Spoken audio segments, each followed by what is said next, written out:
great venues to watch a game in any sport, and one of the best home crowds in any sport, Soldier Field in Chicago. This was the scene a moment ago as the Bears emerged from their tunnel.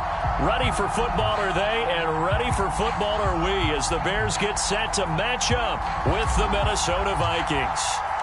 It's the first weekend of autumn, and the NFL is in full swing as off we go on EA Sports. And that'll carry over the back line of the end zone for a touchback.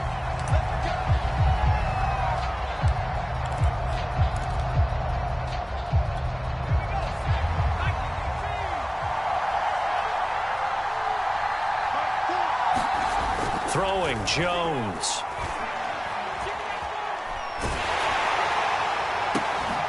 He'll get this complete to Cooper Kupp. And they work this well upfield across the 45. So they get the completion. That's good. But, Charles, probably not good to get hit on the first play of the game. No coaching staff ever wants their quarterback hit on any passing play, especially to start the game. What you're hoping is you have one of those tough guys back there that sometimes when they get hit early, gets the juices flowing, and they get right into the game. And that is incomplete. He couldn't hold on through the contact. Brings up second down. I think that's how this defense is going to need to play these tight ends. They got to get right up on them and stay physical. And that paid off on that play, helping force that incompletion. Oh, going for Jefferson downfield. And is this intercepted? It is. It's intercepted. Picked up by the Honey Badger, Tyrann Mathieu. And the Bears are going to take possession of the football as they force the turnover on the opening drive.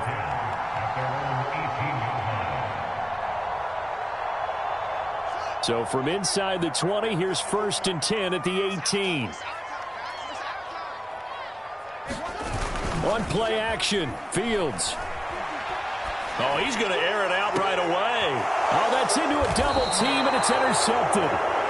It's C.J. Henderson picking it off. And they'll set up shop in enemy territory at the 45-yard line.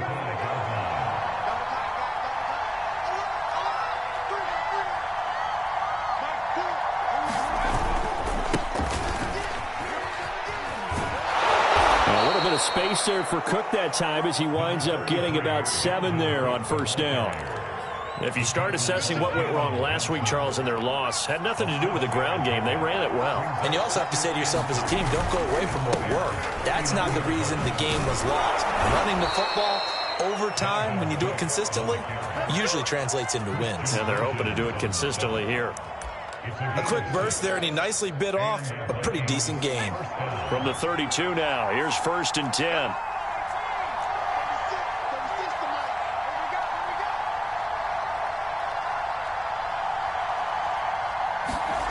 Now Jones. That's to Cook out of the backfield. Cook with a first down and much more. And he's going to get it down to the 14-yard line. Well, they use him a lot out of the backfield. He had 5 catches a week ago, and he makes another catch here for good yardage. There's a 1st and 10 at the 14-yard line. And effective running here. He'll take it down inside the 10. He'll get a nice chunk there on the first down run, and it's 2nd and 4. That's a really nice job by them picking up the run blitz and detecting it and blocking it and turning it into a nice run. And a lot of times you think if you blitz a running play, you're going to smother it. But a lot of the blitzers, they come in a little bit high. They don't have great leverage, and they're easily blocked and turned to the side. 1st and goal from just inside the 5. Trying the power game with Ham. And he'll get him. Touchdown, Minnesota. C.J. Ham, his 2nd touchdown on the season. And the Vikings have taken a first-quarter lead. Extra point right down the middle. And it's now a 7-0 game.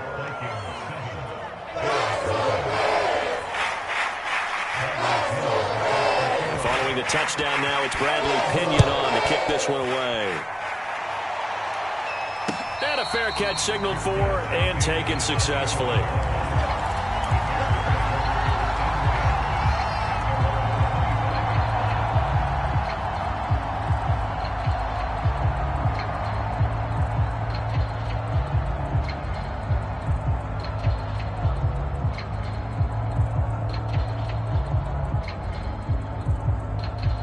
At the line, prepping for their next drive, the Bears offense.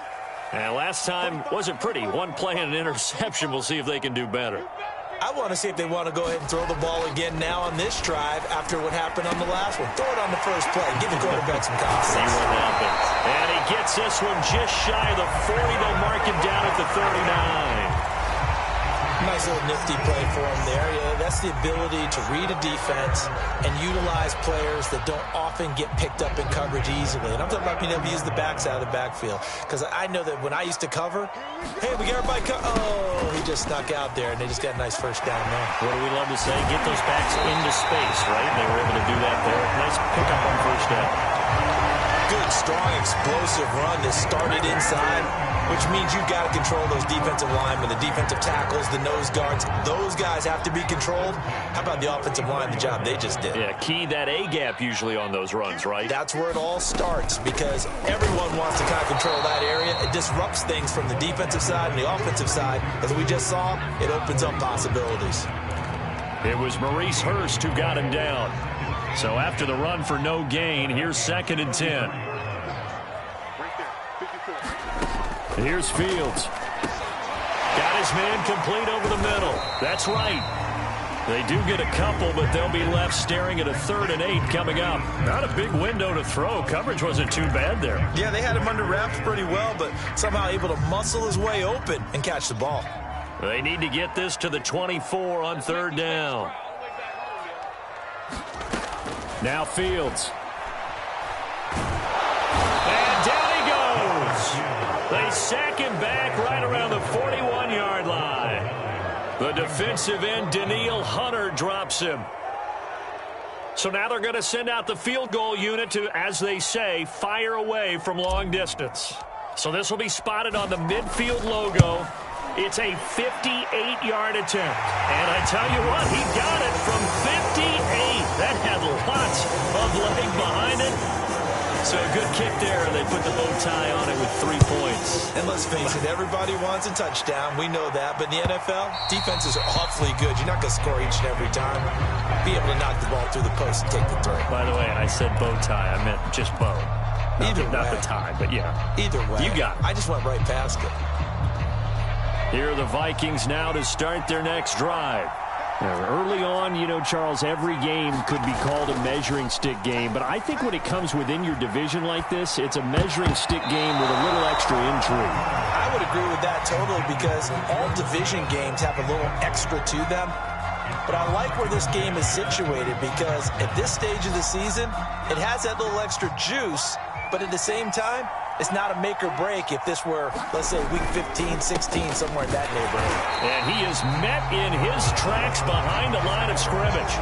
It'll go as a loss of a yard, so now they deal with 3rd and 11. An interesting and intriguing decision there defensively because they kept extra DBs on the field despite seeing the multiple tight end look that came out for the offense. I thought they were going to switch out of it. I didn't know if they felt they didn't have time or what the case was. Well, in any event, the extra speed allowed for great penetration as they stuffed that one behind the line of scrimmage.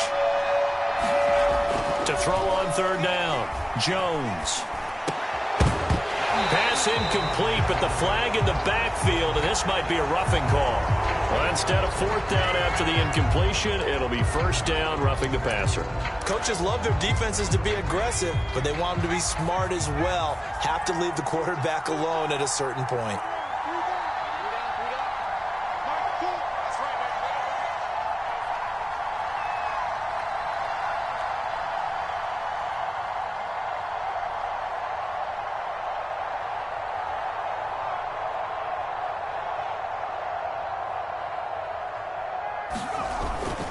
Cook following the penalty. And able to get a couple as he's across the 40 to the 41. Oh, that's a real nice job there by the defense in front. They just engaged and held their ground. But how about the guy who made the play? We often talk about whether they take a good first step or not. Many times you just don't take any step. Just get your feet moving, get your body going, and then once he made the read, he was able to make the play. Officially no gain on the play, and they're left with a 3rd and 8.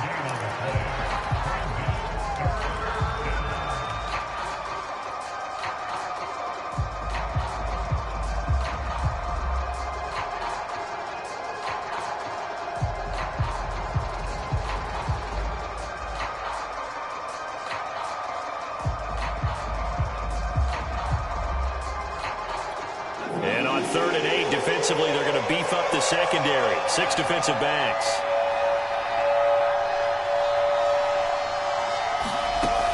Back to throw. Jones going up top for Kupp. Got a man. It's caught inside the 10. And it's a big play there as he is finally taken down on what will be a terrific final act of this first quarter. After one, 7-3 the score on EA Sports.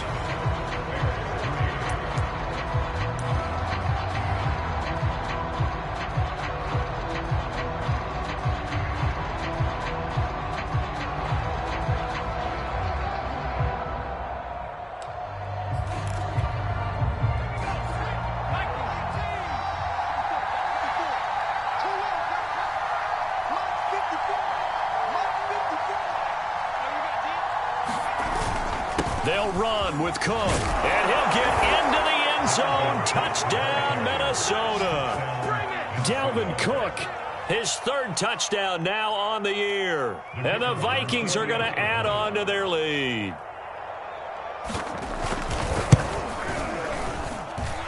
Point after, right down the middle. And that pushes the lead up to 11.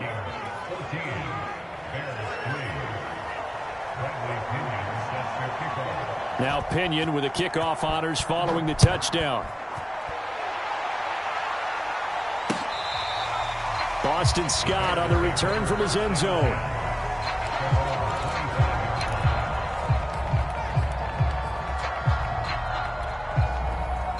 The Bears offense ready to go for their next drive. And fortunate to get points on the board last time. They had to hit a really long field goal to do so. The kickers in today's game are so good and so skilled and hit from distances that we almost start to take them for granted, and we can't do that. That's a long field goal that they got 3 points out of. They've got to feel good about that, and they better make sure they love him up because he's helped them out. Yeah, now we'll see if that offense can put 6 on the board here. We'll see. Throwing again on 2nd down. Fields. They'll try and set up the screen. It's complete. Give him 6 on the screen, but now it's 3rd down. So, Charles, you talk about this head coach, and let's face it, this season certainly has not gone the way many had expected or at least hoped. And I think we saw some of that frustration boil over at his weekly press conference earlier this week. Yeah, we certainly did, didn't we? Because, let's face it, he's heard the whispers, and they're going louder that he shouldn't be around next year. He essentially stormed out of that meeting you just referenced with the reporters. How did he end it? We're done here. Well, that's a function of losing and all the pressure that's on him. You hear about pressure creating diamonds? In this case, it's bursting the pipes of the coach.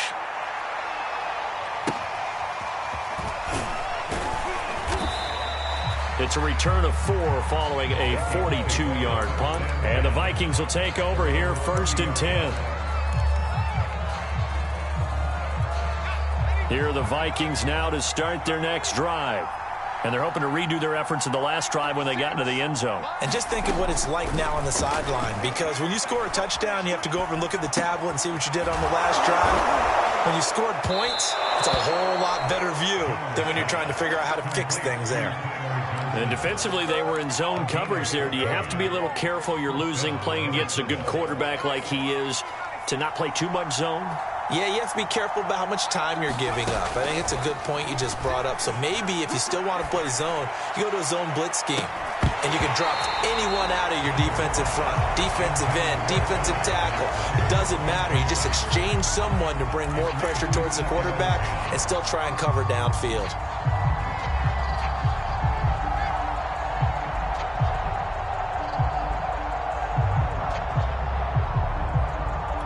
Here's 2nd and 10.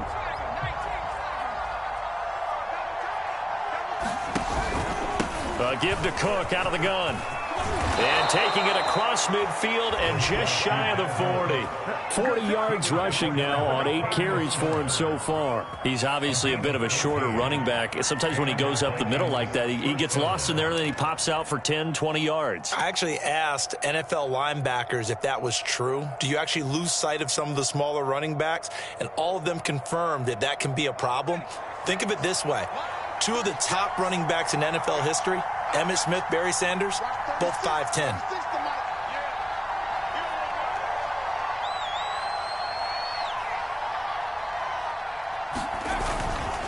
They run again on first down. Cook. And very little there. He might have gotten a yard. Yeah, I think he got a yard to the 41. Yeah, things were pretty stacked up there in the middle of the line. A lot of bodies, not much space. I think ultimately he was fortunate to get anything out of that run. A 10th carry in the game for Cook. And here he'll be brought down a little shy of the 35 at the 36. I think we can safely say that those types of plays are the backbone of this offense. We know not every run's going to be a big hitter, but you know they'll take that type of result on each and every attempt. The Bears bring out an extra defender in the secondary now for third down.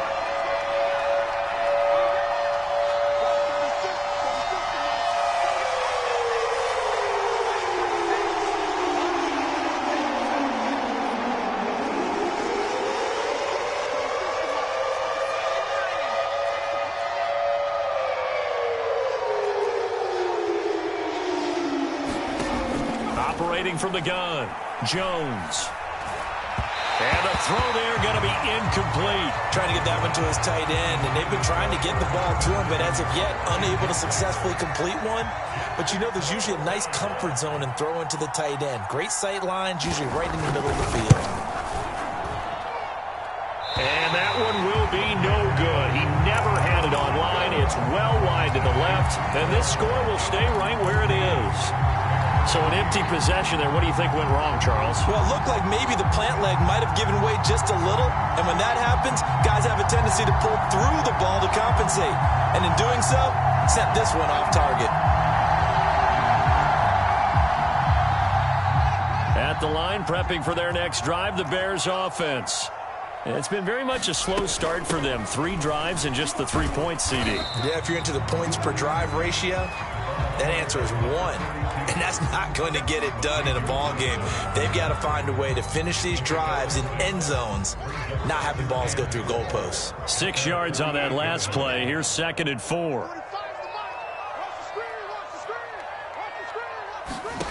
From the gun, here's Fields.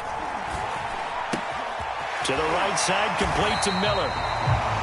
I think that's a big pickup for a first down because when you run a drag route against zone, you're sometimes asking for trouble because you might run into a defender. Yeah, well, there they ran into a first down. Executed it to perfection.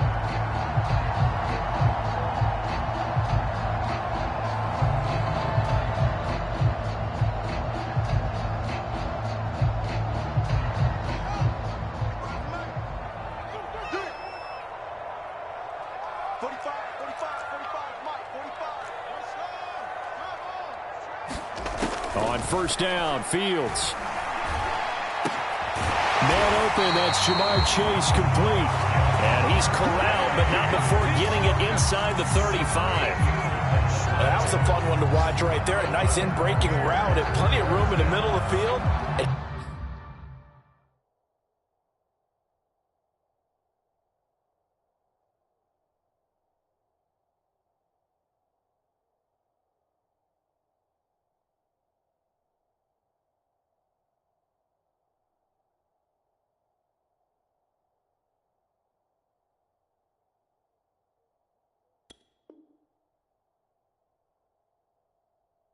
He was able to get behind the linebackers and grab the completion for a really good pickup.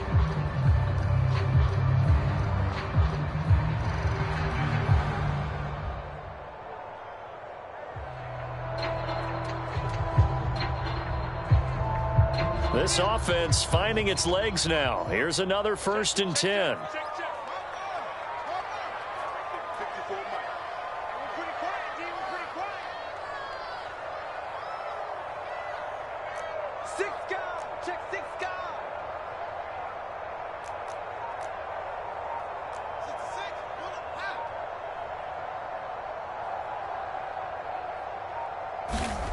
A shotgun snap, Fields.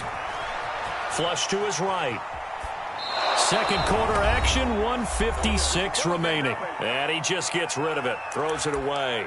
A wise move there, looked like nobody open, now 2nd down. 2nd and 10. And we'll remind you that coming up at halftime, we'll join Jonathan Coachman and the gang in Orlando. Coach will have stats and scores from the early games going on here around the NFL. And room there to work it inside the 25. 9 yards, not quite enough, and they'll be left now with 3rd and 1. They'll run it. Here's Montgomery. And he gets it inside the 10 to the 9.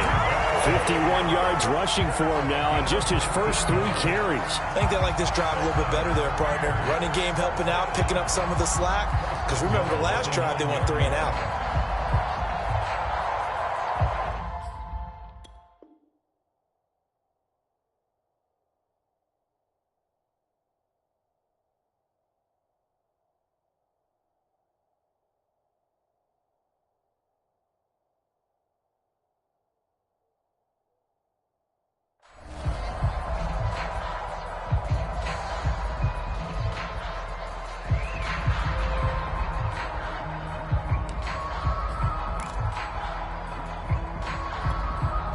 A first trip to the red zone for the Bears. They're looking at a 1st and goal from about the 9. They'll run with Montgomery. And he takes this one in for a Bears touchdown. David Montgomery, his 5th touchdown now on the year. And the Bears get a late score here in the final minute of the first half. Extra point splits the uprights, and the lead is down to 4.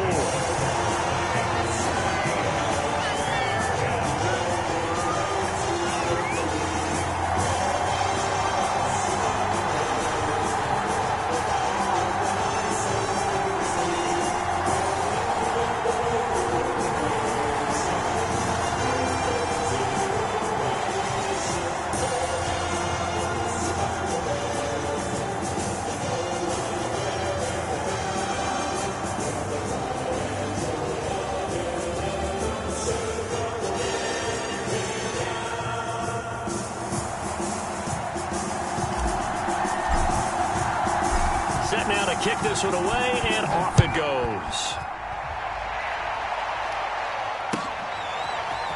And here comes a return from a few steps into the end zone. And he's going to be taken down inside the 10 at about the 8-yard line. Anytime you feel the kickoff inside your own end zone, you've got to be decisive about whether you're bringing it out or not. Sometimes that indecision can really cost you. That may have been what happened on that play.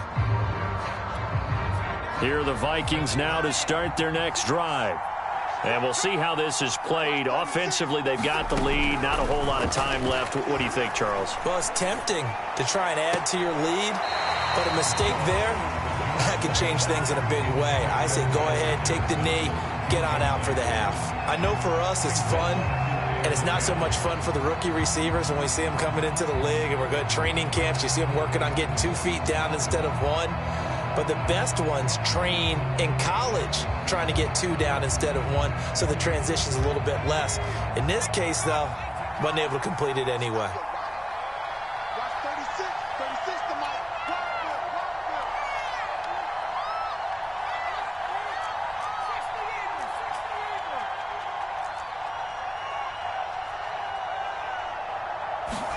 On 2nd and 10, Jones going up top for Kupp. They've got his man complete.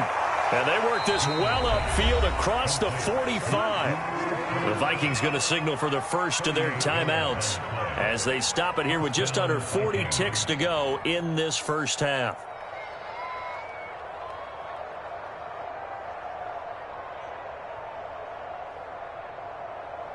The big play has them all the way out near midfield for a 1st and 10.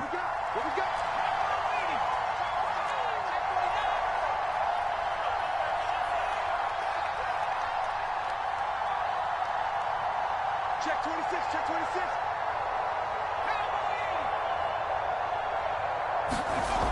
Looking to throw. Jones. That's into a crowd and intercepted. Picked off at the 38. And the return comes to a halt right at the 44-yard line. You don't see this often. A quarterback of his caliber, 2 first-half interceptions. It's absolutely surprising because it happens so rarely. You're searching for what reason, what's going on out there. It's not just maybe the defense is playing well. Is his horoscope off? His biorhythms? What is it? You went horoscope on us, Davis. Well, I was thinking maybe REM sleep was off. I'm trying to come up with something.